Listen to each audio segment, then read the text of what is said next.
I think the NBA has much bigger, faster, more athletic guys than ever before, but they are not nearly as talented in the game of basketball as past eras.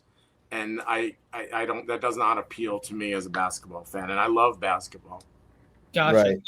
Now for me, so you said something about the season being too long, obviously to watch. Now, do you think the reason for all these injuries and stuff that we've had in the beginning, like all the big time things, you think that has something to do with it? Yeah, it's soft. They're just soft. Come on, man. They're just like you couldn't take Michael Jordan out of a game, right? And like played every game, and he was a guy who practiced, right? You know, he like Embiid saying he doesn't even go to practices, let alone playing in only like 2/3 of the game. So you just think it's just soft, and people just now are just taking the game for granted a little bit? In my opinion, they have it too good in the NBA. No, it's just not the NBA. It's all sports. But I think the NBA players have gotten a little soft, and it has been allowed to happen. Meanwhile, I don't go to games because I can't afford it.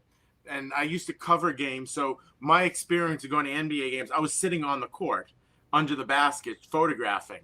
So to me, the idea of sitting in the upper decks watching a basketball game and paying $200 for a ticket, there's no way I'm doing that. So I feel that like the NBA is not a really great product in the regular season, and I think it's largely by the manner in which it's played today. I mean, if you look at a scatter chart of where the attempted shots are in a game, ridiculous. 3 spots on the floor, the 2 boxes under the basket, and scattered around the 3-point line. Yep. And no mid-range jumpers, and it's a rarity.